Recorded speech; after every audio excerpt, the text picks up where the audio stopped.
सतगुरु का ध्यान आते ही अंतर में क्या शब्द गूंजता है।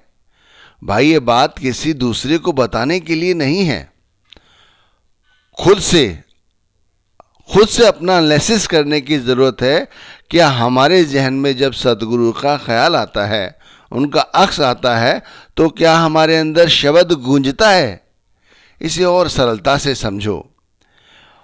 हमारा कोई परिचित है जिससे हमारा लगाव है, जब हमारे अंदर उसका ख्याल आता है, उसकी याद आती है, तो हमारे अंदर उसकी आवाज़ें, जो हमसे वो बात करता है, वो गूंजने लगती हैं। ये दुनियावी बात हुई और ये परमार्थी बात हुई कि हमारे अंदर शब्द गूंजता है जब हमारे अंदर सतगुरु का ख्याल आता है। तब मैं इसे और साधारण तरह से समझाने की कोशिश करता हूं। शब्द को एक तरफ रख दीजिए, ये ऊंचा हो गया। हमारे जहन में जब भी सतगुरु का ख्याल आता है, तो जब वो सत्संग करते हैं या हमें कुछ बताते हैं किसी भी माध्यम से, क्या हमारे अंदर वो बातें गूंजती हैं? अगर गूंजती हैं तो बहुत अच्छा बात है भाई, और गूंजती हैं तो हमें इस पर अमल करना चाहिए। उन बातों को स्पष्ट रूप से सुनना चाहिए। और जो नाम की कमाई करते हैं, जो गुरु की सेवा करते हैं, गुरु की सेवा मतलब हुई जो भजन बंदगी करते हैं, जो शब्द धुन सुनते हैं, उनके अंतर में कुछ और होता है। वो जैसे उनके अक्स में, उनके ख्याल में गुरु का स्वरूप आता है या गुरु का ध्यान आता है, तो उन्हें स्पष्ट रूप से शब्द धुन सुनाई पड़ता है। कहते हैं गुरु पूरा है, पूरा गुरु शब्द है, और शब्द के माध्यम से ही वो हमारे तारों को, हमारे अंतर के तारों को छेड़ता है। मैं आज एक आपसे बात साझा करना चाहता हूं। आप लोग जो कमेंट्स लिखते हैं, मैं उनमें दिन में कई दफ़ा पढ़ता हूं। आप इस तरह कमेंट्स करिए। जो लोग मुझसे जुड़ना चाहते हैं, जुड़े हुए हैं, अपनी बात मुझ तक पहुंचाना चाहते हैं, वो कमेंट्स में अपनी बात लिख सकते हैं। उनका बहुत स्वागत है जो लिखना चाहते हैं। तो भाई, सतगुरु का ध्यान आते ही हमारे जहन में सतगुरु का अक्स या वो शब्द धुन गूंजनी चाहिए। ये हमारे लिए, अपने लिए है। कहते हैं क्योंकि काल का जो दायरा है, जो काल का दायरा है, वो हर चीज को अपने अंदर समेटे हुए है। उस काल के दायरे से हम कभी ऊपर नहीं निकल पाते। सब कुछ उस कुल मालिक ने काल को सपुर्द कर रखा है, और जो काल की हद से आगे चला जाता है, उसे ही ये शब्द धुन सुनाई पड़ती है। ध्यान रखना, शब्द धुन लोग कहते हैं हमें सुनाई नहीं पड़ती। मैं बहुत समय से सिमरन कर रहा हूँ, भजन कर रहा हूँ, लेकिन हमारे को शब्द धुन सुनाई नहीं पड़ती। क्योंकि भाई, काल की हद से आगे पहुंचो, तब जाके ये सुनाई पड़ेगी। भाई, गुरु अर्जुन देव महाराज जी ने इससे बड़ी खूबसूरती से हमारे सामने रखा है। वो कहते हैं, खंड पाताल दीप सब लोआ, सब काले बस आप प्रभ किया। परमात्मा ने खंड पाताल दीप सब कुछ उस काल को सपुर्द कर दिया है, और जो काल को सपुर्द कर दिया है, फिर उससे आगे जाओगे जो काल की सपुर्द से, उसकी हद से आगे है। और उससे हद से आगे है सतगुरु का स्वरूप, सतगुरु का नाम। नाम कभी काल की हद में नहीं आता। समुद्र, दुनिया, खंड, पाताल, दीप वगैरह जो कुछ भी है, ये सारा कुछ सतगुरु ने, परमात्मा ने, ब्रह्म ने सब कुछ काल को सपुर्द कर दिया है। लेकिन इससे जब आगे पहुंचेंगे, तब हम इस जन्म मरण के चक्कर से, मैं मेरी के चक्कर से आगे निकल पाएंगे। इसीलिए जब हम सिमरन करने बैठते हैं, भजन करने बैठते हैं, हमारा इनसे छुटकारा नहीं हो पाता। इसीलिए हमें ये शब्द धुन सुनाई नहीं पड़ती। अब हम किस तरह से इस मन माया के चक्कर से, काल के दायरे से हम आगे निकल सकते हैं? गुरु अर्जुन देव महाराज जी ने यहाँ भी समझाया है, निश्चल एक आप अविनाशी, सो निश्चल ज्योतिष ध्यायदा। कहते हैं परमात्मा निश्चल है, निश्चल का मतलब होता है जो मरण जन्म के दुखों में नहीं आता। अब हम यदि परमात्मा की भक्ति करने लग जाएं तो हम भी निश्चल हो जाएंगे, फिर हम भी मरण जन्म के चक्कर में नहीं पड़ेंगे। हम जो मैं मेरी के चक्कर में रोज उलझे रहते हैं, ये इकट्ठा कर लें वो इकट्ठा कर लें, नहीं, फिर हमें सिर्फ परमात्मा की सोची होगी, गुरु नाम की सोची होगी। भाई परमात्मा की सोजी होने पर हम निश्चल हो जाएंगे, हम भी दुख, माया, संसार की माया, इन सबसे ऊपर हो जाएंगे। जब तक हमारे दिमाग से ये मैं मेरी नहीं निकलेगी तब तक हम निश्चल नहीं हो सकते, हमारे अंदर से ये माया का प्रभाव नहीं जा सकता। और जैसे ही हम निश्चल हो जाएंगे तभी ये काल की जो हद है हम उसको पार कर जाएंगे। हम त्रिलोकी कहते हैं ना, तीसरे नेत्र से ऊपर चले जाएंगे। तीसरे नेत्र के पीछे कहा गया है एक ऐसा स्थान है जहाँ पर परमात्मा का स्थान है, जहाँ पर हम अपने आप को परमात्मा के साथ, नाम के साथ जोड़ सकते हैं। वहाँ पर काल का कुछ भी हमारा नहीं बिगाड़ सकता। अब परमात्मा को तो हमने कभी देखा नहीं, सुना नहीं, तो परमात्मा कहते हैं सदगुरु ही है कलयुग में। राधा स्वामी धरा नर रूप जगत में, गुरु होए जीव चेताए। यही कहा है स्वामी जी महाराज ने कि राधा स्वामी धरा नर रूप जगत में। स्वामी जी महाराज ने अपने गुरु के लिए कहा है कि वो राधा स्वामी रूप धर के इस जगत में आए हैं और उन्होंने जीवों को चेताया है। तो इस तरह भी कह सकते हैं कि हम अपने गुरु का ध्यान कर सकते हैं और गुरु परमात्मा का सेवक है और वो हम गुरु के सेवक हैं। तो गुरु का ध्यान करने से हमारे हृदय में परमात्मा का ध्यान हो जाता है। हमें ये समझना चाहिए, इस बात को गुरु साहिब ने फिर इस तरह समझाया है कि हर का सेवक सो हर जेहा, भेद न जाने मानस देहा। भाई जो मालिक के भक्त हैं, मालिक के प्यारे हैं, वो मालिक का प्यार करते हैं, मालिक की भक्ति करते हैं, नाम की भक्ति करते हैं, फिर परमात्मा से हमारा रिश्ता जुड़ जाता है। भेद न जाने मानस देहा। तो इस तरह से हम परमात्मा की भक्ति कर सकते हैं। जो त्रिलोकी है, कहा गया है त्रिकुटी है, उसके पीछे हम इस तरह अपने गुरु का ध्यान करके उस परमात्मा के साथ जुड़ सकते हैं। अब परमात्मा का, नाम का क्या रिश्ता है? भाई रिश्ता क्या है उस मालिक का, भक्ति का क्या रिश्ता है? तो कहते हैं समुद्र में जिस तरह से कुछ समय के लिए लहर उठती है फिर समुद्र का ही रूप बन जाती है, इसी तरह गुरु के जो प्यारे हैं वो गुरु का रूप लेकर फिर समय में फिर गुरु का ही रूप बन जाते हैं, परमात्मा का ही रूप बन जाते हैं। कहते हैं ज्यों जल तरंग उठे बहु बाती, फिर सलले सलल समायदा। समुद्र की लहरें उठती हैं फिर समुद्र में जाकर समा जाती हैं। इसी तरह मालिक के भक्तों का, प्यारों का, गुरुमुखों का परमात्मा के साथ संबंध है। हमें अपना काम बनाना है। यदि चाहते हम कि अपने सदगुरु का ध्यान आते ही हमारे अंदर शब्द धुन गूंजे, तो इन सब कामों को करना होगा। हमें सबसे पहले अपने आप को दुनियादारी से निकालना होगा। हमें अपने घर की खोज करनी है, हमें अपने काम करने हैं, हमें अपने आप को संभाल के रखना है। स्वामी जी महाराज ने इस विषय में एक जगह और समझाया है। आप कहते हैं धाम अपने चलो भाई, पराए देश क्यों रहना, काम अपना करो जाई, पराए काम नहीं फंसना, नाम गुरु का संभाले चल, यही है दाम गठ वंदना। इसमें ऐसा कुछ नहीं है जो हमें समझ ना आए। हमारा धाम वो परमात्मा का घर, एक दिन हमें वहीं जाना है। अभी ये जो देश है ये पराया देश है, इसे अपना समझे बैठे हुए हैं, इसीलिए परमात्मा को, गुरु को भूले हुए हैं।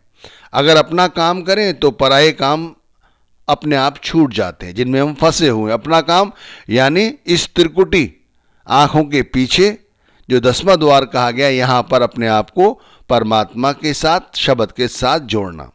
नाम गुरु का संभाले चल, हमें ये गुरु का नाम संभालना है, इसकी हमें ख्याल रखना, यानी इसके हमें जाप करना है।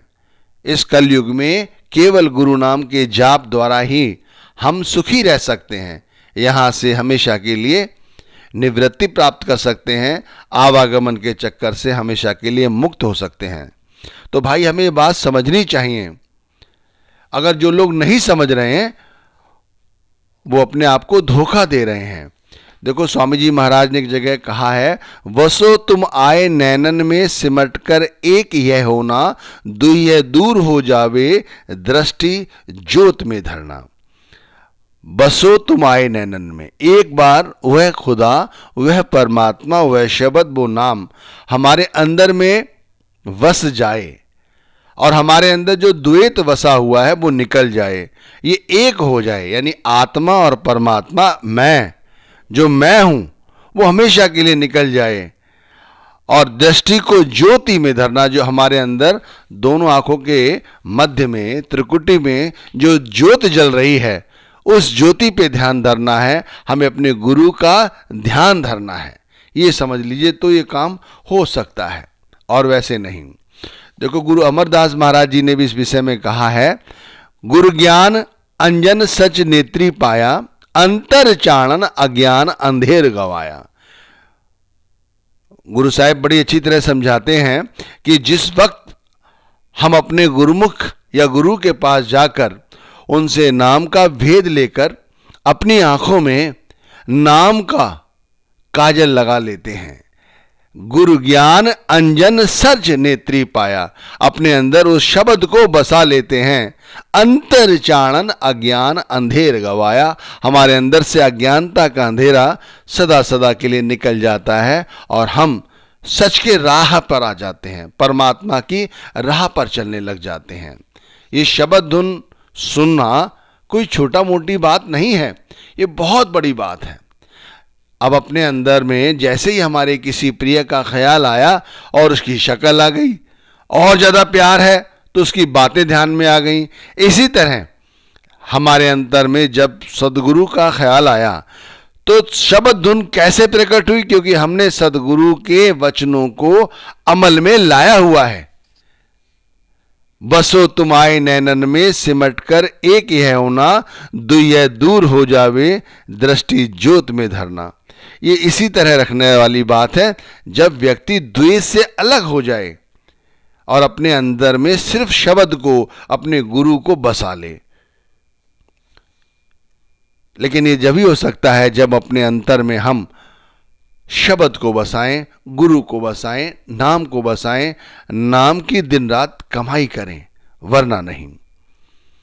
पलटू साहिब ने कहा है, उल्टा कुआं गगन में तिसमें जरे चिराग, तिसमें जरे चिराग विना रोगन विन बाती, 6 ऋतु 12 मास रहत जरते दिन राती। भाई अब इससे बड़ा क्या समय होगा। कहते 6 ऋतु 12 मास 12 महीने हमारे अंदर ये चिराग जलता है और 6 ऋतुओं का भी उन्होंने इसी में स्पष्ट रूप से संबोधन किया है।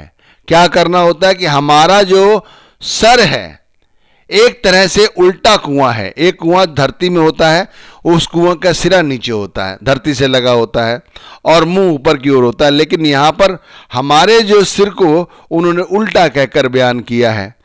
इसके अंदर भी परमात्मा ने बगैर रोगन के, बगैर रोगन मतलब बगैर तेल के, बगैर बाती के एक ज्योति जल रही है और जो इस ज्योति के साथ अपने आप को जोड़ लेते हैं वो अंतर में ज्योति के दर्शन करते हैं, परमात्मा के दर्शन करते हैं। भाई यही तो कहा है। हमारे सत्संग का उद्देश्य क्या है आज का? भाई हमारे अंतर में सतगुरु का ध्यान आए, वैसे ही हमारे अंदर शब्द धुन सुनाई पड़ने लग जाए। भाई शब्द धुन जब ही सुनाई पड़ने लगेगी जब हम अंतर में अपने उस परमात्मा को जोड़ेंगे, अपने आप को उस परमात्मा के साथ जोड़ के रखेंगे। और परमात्मा तो हमने कभी देखा नहीं, हमने परमात्मा कभी नहीं देखा, तो हमारे सतगुरु कहते हैं कि हमारे सतगुरु ही परमात्मा का स्वरूप है। ये शास्त्रों में लिखा गया है। शास्त्र कहते हैं भाई जो हमारे अंदर ज्ञान का प्रकाश करे, हमें अंधकार से प्रकाश की ओर ले जाए, वही तो गुरु है, वही वक़्त का पूरा गुरु है। जो हमें परमात्मा से जोड़े, परमात्मा की सोजी कराए, वो हमारा गुरु है। कहते हैं गुरु नानक देव जी, अंतर ज्योत निरंतर वाणी, साचे साहिब स्यों लेवलाई। भाई सच्चे गुरु ने यही तो कहा है कि हमारे अंतर में एक ज्योति जल रही है, वो ज्योति 24 घंटे जल रही है।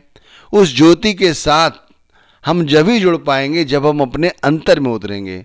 देखो, पूरा गुरु सिर्फ भक्ति की बात करता है, वो कोई पैसा रुपया खर्च करने की बात नहीं करता। वो जो भी कहता है हमें दुनियावी गफलत से बचाता है, दुनिया के कर्म कांड से बचाता है। वो हमें परमात्मा को बाहर ही बाहर ढूंढने के लिए नहीं कहता, वो हमें अपने अंदर ढूंढने के लिए कहता है। और ऐसे पुरुष को, ऐसे महापुरुष को यदि हम परमात्मा का दर्जा देते हैं तो गलत नहीं है। शास्त्रों में उन्हीं सद्गुरु के विषय में परमात्मा का दर्जा देने के लिए कहा गया है जो परमात्मा के नाम की कमाई करते हैं, परमात्मा के नाम के साथ जुड़े रहते हैं। और हमें भी इस वक्त जहां चारों ओर से हमें परेशानी ही परेशानियां हैं, हर तरफ हम किसी ना किसी काम में उलझे हुए हैं, अपने मनुष्य जन्म के उद्देश्य को भूल चुके हैं, वहां पर सद्गुरु इस नाम की कमाई करके यदि परमात्मा से हमें जुड़ने का तरीका और साधन समझाते हैं तो इससे बड़ा हमारे लिए परमात्मा और कौन होगा? कौन हमारी सोजी रखता होगा बताइए? इसके बदले हमसे क्या लेते हैं? कुछ नहीं। गुरु नहीं भूखा तेरे धन का, उन पे धन है भक्ति नाम का।